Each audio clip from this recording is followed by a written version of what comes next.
আগের দিন আমরা ভগ্নাংশের বর্গমূল যথেষ্ট শিখে নিয়েছি ভালোভাবে। আজকে আমরা দশমিকের বর্গমূল শিখব, দশমিক সংখ্যা। দেখো একটা উদাহরণ আমি দেখাচ্ছি তোমাদের। 0.5, 0.5-এর বর্গ করলে হয় 0.25, মানে 0.5টা একটা দশমিকের আগে ক ঘর সংখ্যা আছে, এখানে এক ঘর সংখ্যা। যেই বর্গ করছি কটা সংখ্যা হয়ে যাচ্ছে? দুটো সংখ্যা। একইভাবে আমি তোমাদের আরেকটা উদাহরণ দেখাচ্ছি। 0.12, 0.12-এর বর্গ করলে হচ্ছে 0.0144। 12-র বর্গ হলো 144, কিন্তু দেখাচ্ছে যে এখানে একটা 0 আসছে, মানে দশমিকের পর যতগুলো ঘর থাকে বর্গ করলে কি হয়ে যায়? তার ডবল ঘর হয়ে যায়। তাহলে উল্টোটাও বলতে পারি যে এই সংখ্যাটাকে বর্গমূল করলে আমরা পাবো কত? 0.12। তার মানে দশমিকের পর কটা সংখ্যা আছে? 4টে সংখ্যা আছে। সেটার বর্গমূল করলে যে সংখ্যাটা বেরোবে সেটা দশমিকের পর দুটো সংখ্যা এলা। এবার হচ্ছে আমরা কিভাবে দশমিকের বর্গমূলগুলো করব সেটা পরে শিখব। আগে এই যে কটা দশমিক হলে বর্গমূলে কটা সংখ্যা হবে সেটা একটা চার্ট আমরা পূর্ণ করে নিই। 0.6 বর্গ করেছে 36 হয়েছে, 0.36 বলেছে। পূর্ণবর্গ দশমিক সংখ্যার দশমিকের পরের অঙ্ক কটা আছে? দুটো আছে। আর তাহলে পূর্ণবর্গ দশমিক সংখ্যার বর্গমূলে দশমিক বিন্দুর পরেরও কটা অঙ্ক হবে? একটা। মানে এইটার বর্গমূল করলে কত হবে? 0.6। তাহলে দশমিকের পর কটা ঘর হবে? এক ঘর। 0.9 × 0.9 কত হবে? 0.81। আমি এটা এখানেই করে দিলাম। তাহলে দশমিক সংখ্যার পরে অঙ্ক সংখ্যা কত? এখানেও দুটো। আর পূর্ণবর্গ দশমিক সংখ্যার বর্গমূলে মানে 81-র বর্গমূল 0.81-এর বর্গমূল করলে হয় 0.9। তার কটা ঘর আছে? এখানেও আছে কটা আমার? একটা। এবার 16 × 0.16 0.16 × 0.16 এটা করলে আমাদের কত হবে দেখতে হবে। দেখো আমি রাফে করে দিচ্ছি। কি করেছি? 0.16 × 0.16, 16-এর স্কোয়ার করলে হয় 256। কিন্তু এখানে দশমিকের পরে দুটো সংখ্যা, তার স্কোয়ার। তাহলে জাস্ট এখানে পয়েন্ট বসালে হবে না, এখানে একটা 0 দিয়ে 0.025। তাহলে আমরা দেখতে পাচ্ছি যে যেটা বর্গ করা হচ্ছে সেই বর্গে দশমিকের পর কয় ঘর আছে? 4 ঘর। তাহলে এই বইতেও আমরা এখানে দেখতে পেয়েছি দশমিকের পর 4 ঘর লিখেছে। আর বর্গমূলে মানে অরিজিনাল সংখ্যাটা কত ছিল? দশমিকের পর দুটো। তাহলে এইটাও একইভাবে তোমরা করবে, করে দেখবে কত হচ্ছে। আর 0.115কেও করবে। বুঝতেই পারছো এটা আমার করার দরকার নেই। 2 7 আছে যেহেতু, তার মানে পূর্ণবর্গ হলে বা বর্গমূল স্কোয়ার করলে কটা দশমিকের পর সংখ্যা হবে আমরা দেখেই বলে দিতে পারি? 4টা। আর বর্গমূলে কটা হবে? দুটো। আর এটায় 3টে আছে, তাহলে 3-এর বর্গ করলে বা 3-এর ডাবল করা মানে কত? 6 হওয়া। যেন এইখানে 1 2 3 যোগ এখানে 1 2 3, টোটাল কত হলো? 6। আর পূর্ণবর্গ দশমিক সংখ্যার বর্গমূলে দশমিক বিন্দু কত? জাস্ট এই সংখ্যাটা যটা আছে তটা, মানে 3টে। ঠিক আছে? তাহলে কোনো দশমিক সংখ্যার অরিজিনাল সংখ্যায় যটা দশমিকের পর ঘর থাকবে সেটার বর্গ করে দিলে তার ডাবল হয়ে যাবে দশমিকের পর ঘর। আবার উল্টোটা যদি ভাবি যে কোনো পূর্ণবর্গ সংখ্যাকে যদি দশমিক সংখ্যাকে বর্গমূল করা হয় তাহলে দশমিকের পর যতগুলো ঘর থাকে ঠিক তার অর্ধেক হয়ে যায়। এবার আমরা দশমিকের বর্গমূল করাটা শিখে নেব। দু রকম পদ্ধতি এখানে আছে, আমি দুটো পদ্ধতি তোমাদের শিখিয়ে দিচ্ছি। ফার্স্ট একটা পদ্ধতি, এই অঙ্কটা আমি করছি। আচ্ছা ধরো আমি নিজে করি 11.3-তেই চলে যাই একদম। নিজে করি 11.3-তে দশমিক সংখ্যার বর্গ করতে বলেছে। দেখো ফার্স্টে বলেছে যে বর্গ করো, বর্গমূল নয় কিন্তু। ঠিক আছে? বর্গ কি করে করব লিখি। 0.08 তার স্কোয়ার। ফার্স্টে আমরা লিখব কি? 8 8-এর স্কোয়ার করলে কত হয়? 64। এবার এখানে কটা ঘর আছে? দুটো। তাহলে দশমিকের পর 4টে ঘর হবে। তাহলে দশমিকের পর 2 ঘর আছে, বাকি ঘর দুটো আমরা কি দিয়ে পূর্ণ করব? 0 দিয়ে পূর্ণ করব। তাহলে আমার অ্যান্সার হলো কি? 0.0064। আবার 4-এর অঙ্কটা দেখো, আছে হলো 0.25 তার হোল স্কোয়ার। আমি জানি 25-এর বর্গ করলে হয় 625। কিন্তু এটা তো 4 ঘর হবে, তাহলে দশমিকের পর 4 ঘর কী করে বাড়ানো যায়? এইখানে 0 দিলে হবে না, দিতে হবে কোথায়? এইখানে। এটা হলো মুখে মুখে হিসাব। এবার যদি কেউ এরকমভাবে তোমরা উপর নিচ লিখে গুণ করো 0.25 ইন্টু 0.25, তাহলে তো অবশ্যই এই অ্যান্সারটা এসে যাবে, কিন্তু আমরা এটা মুখে মুখে হিসাব করা শিখে দিলাম। এবার আমাদের যেটা বলেছে দেখো অঙ্কে, দশমিক বিন্দুর পরে অঙ্ক সংখ্যার বিচারে নিচের দশমিক সংখ্যার মধ্যে কোনগুলি পূর্ণবর্গ হতে পারে দেখি। মানে আমরা একটা জিনিস জানবো আজকে, পূর্ণবর্গ দশমিক ভগ্নাংশ তখনই হতে পারবে, মন দিয়ে শোনো, পূর্ণবর্গ দশমিক ভগ্নাংশ তখনই হতে পারবে যখন দশমিকের পর জোড়ায় জোড়ায় সংখ্যা থাকবে। ঠিক আছে? কি বললাম? কোনো দশমিক ভগ্নাংশ পূর্ণবর্গ কিনা টেস্ট করতে গেলে দেখে নিতে হবে দশমিকের পর সংখ্যা জোড়ায় জোড়ায় আছে নাকি। এখানে দেখো দশমিকের পর একটা সংখ্যা আছে, তার মানে জোড়ায় নয়। দশমিকের পর দুটো সংখ্যা আছে, মানে এটা এক জোড়া। এখানেও দশমিকের পর একটা সংখ্যা আছে, তার মানে এটা পূর্ণবর্গ হবে না। এখানেও দশমিকের পর একটা সংখ্যা আছে, তাহলে এটা পূর্ণবর্গ হবে না। তাহলে কে কে পূর্ণবর্গ হতে পারলো দেখে নিই। 22.5, এখানে 5 একা, তাহলে এটা পূর্ণবর্গ নয়। ঠিক আছে? 9 লিখে দিলাম, ক্রস। 2-এ 1.44 জোড়া, জোড় সংখ্যক। ঠিক আছে? তাহলে এটা পূর্ণবর্গ। 3 নম্বরে আছে 62.5 একা। দেখো পয়েন্টের আগে কিন্তু দুটো সংখ্যা আছে, তার মানে জোড়া, সেটা বিচার করলে হবে না। পয়েন্টের পরে কটা আছে দেখতে হবে, একা, তাহলে এটা পূর্ণবর্গ নয়। এইভাবে আমরা দেখতে পারবো যে আলটিমেট পূর্ণবর্গ হবে না হবে না। এবার যেটা ব্যাপার হলো, দশমিকের পরে দুটো সংখ্যা বা চারটে সংখ্যা বা 6টা সংখ্যা থাকলেই যে সবসময় পূর্ণবর্গ হবে তার কোনো কিন্তু মানে নেই। হতে পারে যদি তার প্রথম ক্রাইটেরিয়াই হলো দুটো দুটো করে থাকতে হবে, 1টা 3টে 5টা এইরকম হলে কোনোদিনও পূর্ণবর্গ হবে না। এবার পূর্ণবর্গ হতে গেলে আর যেমন করে বাকি অঙ্কগুলো আমরা করেছিলাম, সেই কটা মৌলিক উৎপাদক গুণ বা কটা মৌলিক উৎপাদক ভাগ, সেই ব্যাপারটা আলাদা। এখন এইগুলোকে টেস্ট করতে বলেছে কে কে হতে পারে, বোঝা গেল? এবার দেখো নিচের দশমিক সংখ্যার বর্গমূলের মান নির্ণয় করি। এই অঙ্কগুলো দেখে না একটু বুঝে দেবে। নিচের দশমিক সংখ্যার বর্গমূল দেখো, প্রত্যেকটাতেই জোড়ায় জোড়ায় দশমিকের পর সংখ্যা আছে। এখানে দুটো, এখানে দুটো, এখানে 4টে, এখানে 4টে, তাহলে এরা সবাই পূর্ণবর্গ, বইতে বলে দিয়েছে পূর্ণবর্গ। এবার এগুলোর বর্গমূল করা শিখবো আমরা। দু পদ্ধতিতে বর্গমূল করা শিখবো, একটা হলো ভাগ পদ্ধতি আর একটা হলো আমাদের উৎপাদক পদ্ধতি। ভাগ পদ্ধতিতে আমি বলেছি বড় বর্গমূল হলে আমার ভাগ পদ্ধতিতে সুবিধা, আর ছোট বর্গমূল হলে আমার গুণ পদ্ধতি বা উৎপাদকে হয়ে যায়। তাহলে আমি দুটো করে দেখাচ্ছি, একটা হলো এইটা আর একটা হলো এইটা। 2.25-এর বর্গমূল। ঠিক আছে? এবার 2.25-এর বর্গমূল আমরা ধরে নেব, সংখ্যাটা আছে হলো 225। 225কে তোমরা উৎপাদক পদ্ধতিতে করো বা ভাগ পদ্ধতিতে করো, যাই হোক করো, এটা করলে কি হবে? 4×5 20, 5×5 25, 5×9 45, 3×3 9। তাহলে 225 যদি রুটোবার 225 হতো আমাদের, তাহলে আমরা লিখতাম 5 × 5 × 3 × 3। ঠিক আছে? তাহলে একটা 5 বেরোলো, একটা 3 বেরোলো, হলো কত? 15। এবার বলেছে 2.25, তাহলে এটার বর্গমূল কীরকম করে হবে? 2.25 পয়েন্টের পর দশমিকের পর দুটো সংখ্যা থাকলে বর্গমূলে বেরোলে কি হয়ে যায়? একটা সংখ্যা হয়ে যায়। তাহলে এটার অ্যান্সার হবে কত আমাদের? 1.5। কতটা বোঝাতে পারলাম? 2.25 225-এর করলে 15 হলো।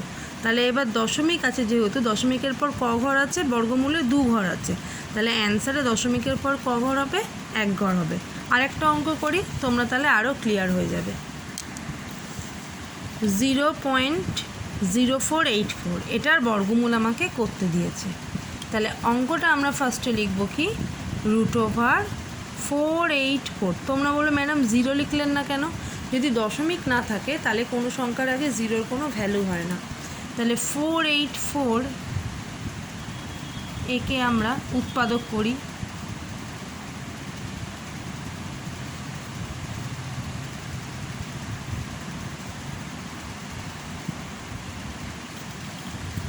তাহলে এটা কত হচ্ছে? 2 × 2 × 11 × 11 হলো। এবার একটা করে সংখ্যা বাইরে আনো, কত হলো? 22। এটা হলো 484-এর বর্গমূল 22। এখন আমাদের আছে 0.0484, তার মানে অ্যান্সারটা আমার কিন্তু 22ই হবে। এবার এর ক ঘর আগে দশমিক আছে? 4 ঘর আগে। তাহলে এটার ক ঘর আগে দশমিক হবে? 2 ঘর আগে। তাহলে এইখানটা দশমিক বসবে আর সামনে একটা জাস্ট 0 বসিয়ে দিলেই হবে। ঠিক আছে, এই পদ্ধতিতে আমরা অঙ্ক করতে পারি। অথবা আরেকটা নিয়ম আছে, সেটা আমি আরেকটা অঙ্কের মাধ্যমে দেখাচ্ছি। দেখো, ধরো 1-এর অঙ্কটা, এটা একটা অন্য নিয়ম। কেউ যদি এই প্রসেস না পারো, সে এই প্রসেসে করতে পারো। এটার বর্গমূল, ঠিক আছে, এটাকে আমরা এরকম লিখতে পারি তো 441, দশমিকটা তুলে দিলে নিচে কি লেখা যায়? 100 লেখা যায়, জানি আমরা। তাহলে এবার 441-এর বর্গমূল করলে বা উৎপাদক করো। এখানে দেখো, যেমন তোমরা ভগ্নাংশের বর্গমূল করে এসেছিলে না, লবে আর হরে আলাদা আলাদা, সেরকম দশমিক ভগ্নাংশটাকে আগে এমনি ভগ্নাংশে কনভার্ট করে নিতে পারো। করে নিয়ে ওপরের লবেরগুলো উৎপাদক, নিচে হরেরগুলো উৎপাদক করলেও হয়ে যাবে। এটা কত দিয়ে যায় বলো তো? এটা 3 দিয়ে যাবে। 3 1-কে 3, 3 4 12, 3 7 21, আবার 3 দিয়ে যাবে। 3 4 12, 3 9 27। তাহলে ওপরটা হলো 3 × 3 × 7 × 7, আর নিচেরটা 100টাকে আমি 10 × 10 লিখে দিলাম। ঠিক আছে, 2 × 5 × 2 × 5ও লিখতে পারতে। তাহলে ওপর থেকে একটা 3 বেরোলো আর একটা 7 বেরোলো, নিচের থেকে একটা 10 বেরোলো। তাহলে কত হলো? 3 7 21, 21 ভাগ 10 সমান ভাগ করলে হবে 2.1। তাহলে 4.41-এর বর্গমূল এলো আমার 2.1। ঠিক আছে, আর যদি তুমি এটাকে ওই প্রসেসে করতে চাও, তাহলে 441-এর বর্গমূল করে নেবে আগে। এরকম 3 7 21 আসবে। 21-এর পর ডাইরেক্ট তোমরা লিখতে পারবে 441-এর বর্গমূল হলো 21। তাহলে 4.41-এর বর্গমূল 1 ঘর আগে দশমিক হবে, কারণ এখানে 2 ঘর আগে দশমিক আছে। তাহলে বর্গমূলে 1 ঘর আগে হবে। ঠিক আছে, এইভাবে আমরা অঙ্কগুলো যে কোনো নিয়মে করতে পারি। আমি দুটো নিয়ম দেখিয়ে দিলাম, আর একটা নিয়ম দেখিয়ে দেবো, ভাগ পদ্ধতি। তোমরা যেটা নিজেদের সুবিধা মনে করবে ঠিক সেই নিয়মটাই করবে। ঠিক আছে, তবে হ্যাঁ, এই দুটো নিয়মের মধ্যে কিন্তু যে কোনো নিয়মে করতে পারো, কিন্তু পরীক্ষার হলে যদি ভাগ পদ্ধতি মেনশন করে দেওয়া হয় তবে ভাগ পদ্ধতিটাই করতে হবে। ভাগ পদ্ধতিতে আমি আগে নিজে করি 11.4-এর 3-এর অঙ্কটা ধরলাম, কারণ বাকি 1-এর অঙ্কগুলো তোমাদের একটুখানি কঠিন আছে।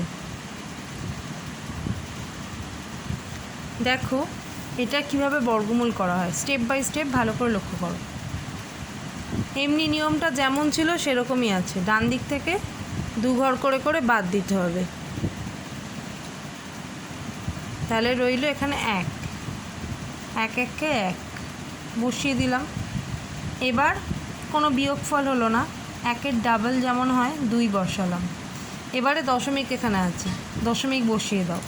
এবার এমনি বর্গমূলে একটা করে সংখ্যা নামতো, দশমিকের পর হয়ে গেলে 2টো করে সংখ্যা নামবে, মানে এখানে হবে 0.6। ঠিক আছে, এবার 0.6 বসিয়ে আমি দেখছি যে এখানে যাই বসাই না কেন, ধরো 1 বসালাম, 1 1-কে 1, 2 1-কে 2, 21 হয়ে গেল। তাহলে 6-এর থেকে 21 তো বড় হয়ে যাচ্ছে, তাহলে যাচ্ছে না। সেক্ষেত্রে আমাকে যেমন ভাগ পদ্ধতিতে না গেলে 0 বসিয়ে আবার একটা সংখ্যা নামাও, ঠিক একইভাবে 0 বসালাম, বসিয়ে কি করতে হবে, এখানে যখন 0 বসাবে সঙ্গে সঙ্গে এখানেও 0 বসাতে হবে। এই লাইনটা ভালো করে লক্ষ্য করো। যখন এইটায় যাচ্ছে না, একা যাচ্ছে না, তখন আমি 0 বসিয়ে এখানে আবার জোড়াতেই নামাবো 0.9, কিন্তু এখানে শূন্য বসালে এখানেও শূন্য বসাতে হবে। এবার আমি নামিয়ে দিলাম 0, 9 দুজনকে, তাহলে আমার সংখ্যাটা হলো কত? 609। এবার দেখো 9 কার ঘরে স্কোয়ার হয়? 3-এর ঘরে, তাহলে এখানটা আমি 3 লিখলাম, এটাও 3 লিখলাম। 3 তিরিককে 9, 3 0 0, 3 দুগুণে 6। এই 0টা সামনে আছে, দরকার নেই। তাহলে √1.0609 এর বর্গমূল করলে কত হলো? 1.03। অঙ্কটা ঠিক হয়েছে কি না, এই জায়গাটা ঝামেলা হচ্ছে কি না বুঝবে কী করে? দশমিকের পর কটা ঘর আছে? 4টে, তাহলে বর্গমূল করলে অবশ্যই দশমিকের পর আমাদের 2টো ঘর হবে। ঠিক আছে, এইভাবে অঙ্কগুলো করবে। আর উদাহরণের অঙ্কগুলো কিন্তু প্রত্যেকটা আমাদের দেখতে হবে।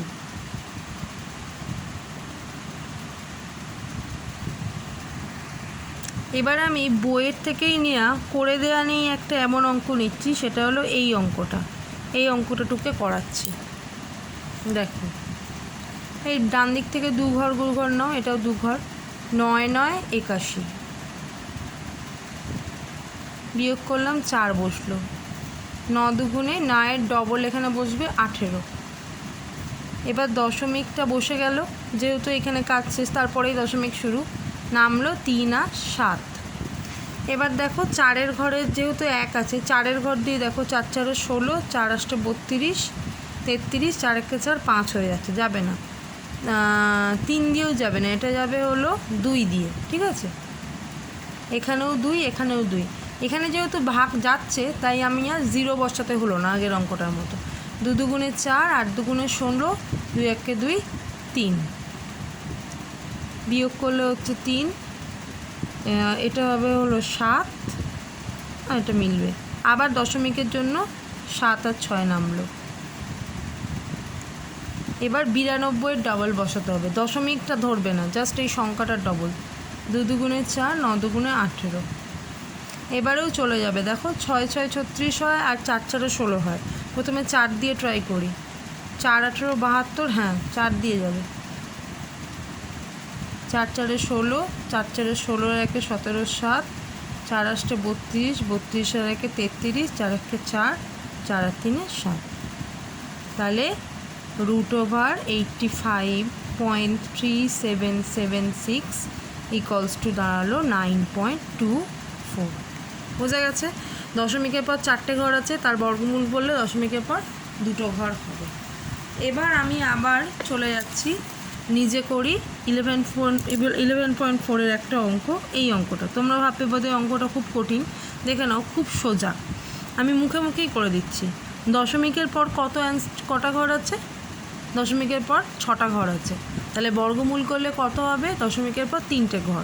256-র বর্গমূল হয় 16। ঠিক আছে, 256 বর্গমূল করলে হয় আমাদের 16। তাহলে 6টা ঘরে কী হবে অ্যান্সার? আমি বুঝতেই পারছি, 16-র আগে দশমিক বসালে দশমিকের পর 2টো ঘর হলো, আর 16-র আগে একটা শূন্য বসিয়ে তার আগে একটা দশমিক দিলে তবে দশমিকের পর 3টে ঘর হলো।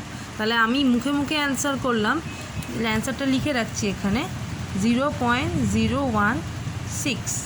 দেখা যাক অ্যান্সারটা তাই আসে কিনা। এই অঙ্কটায় আমরা কি করব? আমাদের প্রথমে কোনো সংখ্যা যাওয়ার নেই, গেল না যখন, এমনি একটা 0 আমরা বসিয়ে দিই, দিয়ে দশমিক হলো। দশমিকের পর কে কে আছে? 0 0 আছে, তাহলে যাবে না। না গেলে আবার পরেরটাকে নিতে হয়।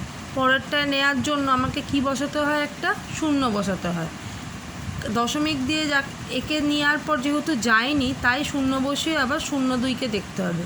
0 2 কার মধ্যে যায়? 1-এর মধ্যে, তাহলে 1 1-কে 1 হলো। এখানে বিয়োগ করলে হচ্ছে 1, আর এইগুলো বিয়োগ করার দরকার নেই, কারণ এখানে যেন দশমিক নেই, আমার এরকম ভাবতে হবে। এখানে 0.01 না, এটা আলটিমেট দেখতে হবে কি 1 হিসাবে আছে, তাহলে 1-এর ডাবল করলে এখানে কত হবে? 2। এবার আবার নামবে কে? 5 আর 6। ঠিক আছে, 5 আর 6 নামবে। এবার দেখো কার ঘরে যাবে? 4 4 16 হয়, 4 4 16, 4 দুগুণে 8 হচ্ছে না, তাহলে 6 দিয়ে দেখো। 6 6 36, 6 দুগুণে 12, 13 14 15। তাহলে আমার এর অ্যান্সার কত এলো?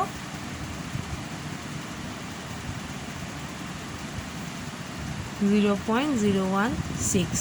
তাহলে আমি বইতে অ্যান্সার লিখে রেখেছিলাম কত, 0.016। ঠিক আছে, মিলে গেল। অঙ্ক ভাগ পদ্ধতিতে একটু কঠিন হবে। কোনটা কঠিন হবে? যেগুলো 0 পয়েন্টের পর থেকে শুরু, সামনে সংখ্যা নেই, সেই অঙ্কটা আমি করিয়েই দিচ্ছি। তবে খুব এমন হবে না এমন ঘটনা নয়। আর একটা করিয়ে দিই। প্রথমে এটা একটা দশমিক বসাতে পারো, শূন্যটা আমি বসাচ্ছি দেখতে ভালো লাগে বলে। আচ্ছা, তাহলে আছে কে? 4। 4 কার ঘরে? 2-এর। ভুলে গেল, 2 স্কোয়ার করলে 4 হয়, মিলে গেল। তাহলে কোনো বিয়োগও নামলো না, আর কিছুই নামলো না, নামলো হলো গিয়ে 53। এবার 2-এর দ্বিগুণ করছি, কত হচ্ছে এখানে? 4। এবার দেখো 1 দিয়ে যাবে, 2 দিয়ে গেলে 2 দুগুণে 4, 4 দুগুণে 8 হয়ে যাবে, হবে না। তাহলে 1 দিয়ে যাচ্ছে, 1 একে 1, 4 একে 4। বিয়োগ করো, 2 ঘর, 4 আর 5 1 ঘর। এবার নামলো 6 আর 9 দিয়ে। এবার এর আবার ডাবল, 21 দুগুণে হয় 42। পেছনে 9 আছে মানে 7 স্কোয়ার হতে পারে অথবা 3 স্কোয়ার। তো 3 স্কোয়ার করি, 3 মনে মনে ভাবি, এখানে 3 এখানে 3, 3 তিরিককে 9, 3 দুগুণে 6, 3 ছাড়া 12। তাহলে এটা 3 দিয়েই যাচ্ছে।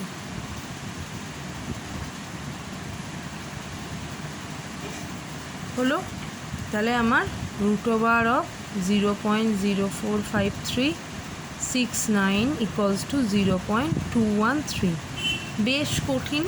দশমিকের ভাগ পদ্ধতিতে বর্গমূল তুলনায় তোমাদের কাছে সোজা লাগবে হলো এই দশমিকটাকে উৎপাদকে মানে আগে ভগ্নাংশে কনভার্ট করে নিয়ে তারপর লব আর হরের বর্গমূল করাটা হয়তো সোজা লাগবে।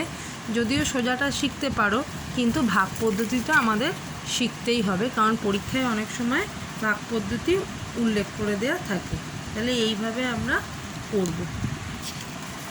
আচ্ছা, এবার মৌলিক সংখ্যার বর্গমূল বলেছে। মৌলিক সংখ্যা মানে যেই সংখ্যাকে সেই সংখ্যা দিয়েই ভাগ যায় আর 1 দিয়ে ভাগ যায়।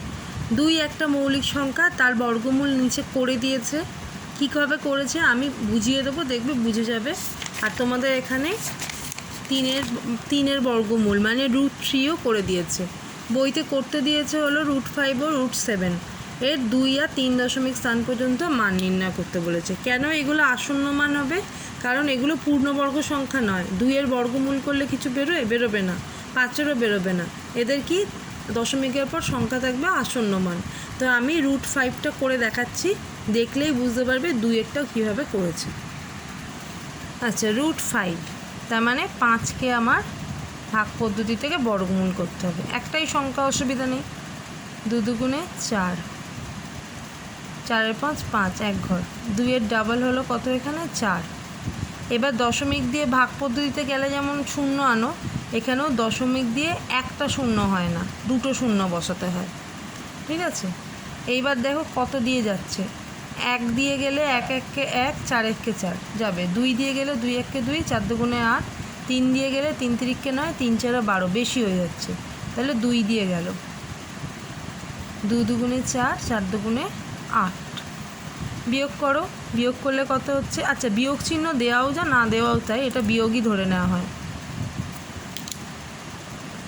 16।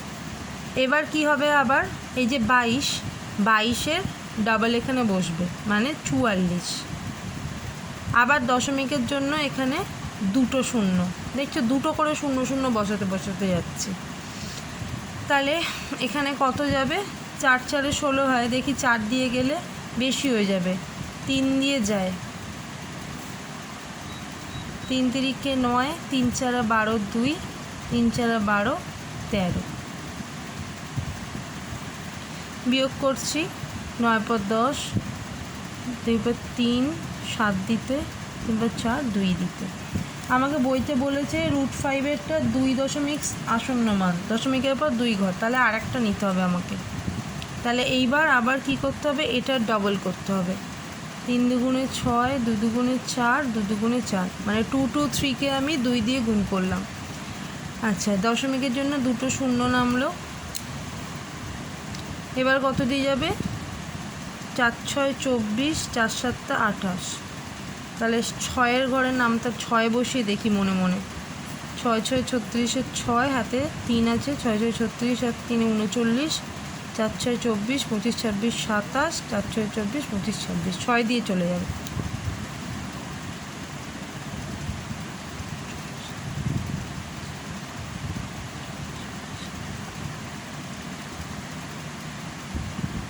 এই হলো আমাদের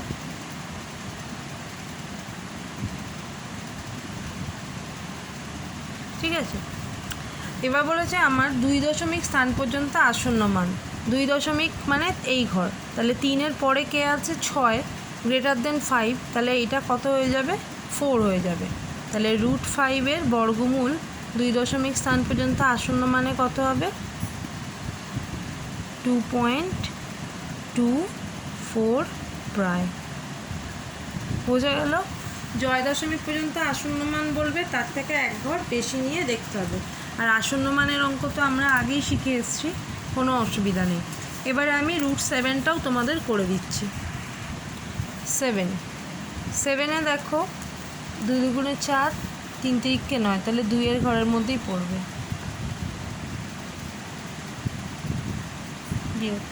এর ডাবল হলো 4, দশমিক দিয়ে 2টো শূন্য দিলাম। এবার 4 7 28, 7 7 49, 6 দিয়ে যাবে। 6 6 36, 6, 4 6 24, 25 26 27। এটা একটু নিজেরা দেখবে কত দিয়ে যাচ্ছে, একটু তাড়াহুড়ো করে ফেলছি। 7 পর 8 9 10 2 ঘর। আচ্ছা, এইবার হলো 26-এর ডাবল এখানে বসাতে হবে। 6 দুগুণে 12, 2 দুগুণে 4 5, দশমিকের জন্য 2টো শূন্য দাও।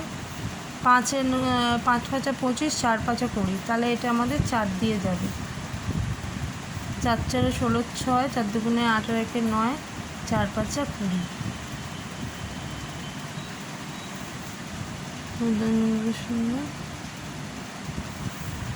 এটা হলো। আবার এটার ডাবল করো। 4 দুগুণে 8, 6 দুগুণে 12, 2 দুগুণে 4 1 5, দশমিকের জন্য 2টো শূন্য নামালাম। 5 6 30, ঠিক আছে। 6 দিয়ে গেলে বেশি হয়ে যাবে, 5 দিয়ে যাবে এটা।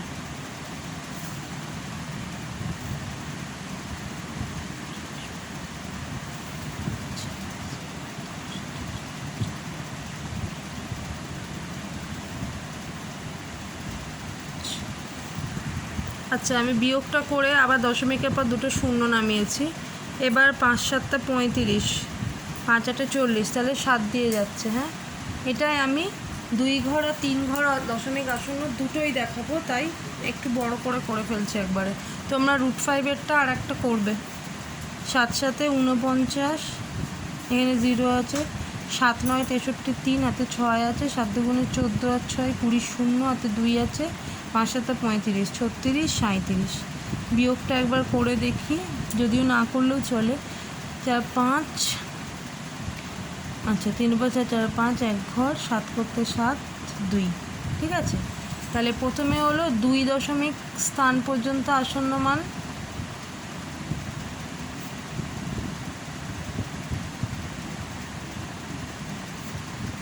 আসন্ন মান কত হবে 2 দশমিক মানে হলো এই অবধি। 4-এর পর 5 আছে, তাহলে আমি জানি পরে greater than or equals to 5 হলে আগেরটা কি হয়ে যায় আমাদের 1 যোগ হয়ে যায়। তাহলে √7-এর হলো 2.65। আর 3 দশমিক স্থান পর্যন্ত আসন্ন মান √7-এর কত হবে 3 দশমিক মানে এই অবধি লিখতে হবে। 5-এর পর 7 আছে, তাহলে 7টা 5-এর থেকে বড় বা 5-এর সমান, তাহলে 5-এর থেকে বড়োর ক্রাইটেরিয়াতে পড়ছে। তাহলে এটা কত হবে 2.646, ঠিক আছে। 5-এর সাথে 1 যোগ হয়ে যাবে, এগুলো সমান, প্রায় সমানের চিহ্ন দেবে। তাহলে এই অবধি আমাদের আজকে রইল। নেক্সট দিন থেকে আমরা কষে দেখিতে ঢুকবো। তার আগে ভালো করে তোমরা এইটা মানে প্র্যাকটিস করে নেবে ভাগ পদ্ধতিতে, আর ভাগ পদ্ধতিটা খুব ভালো করে প্র্যাকটিস করবে।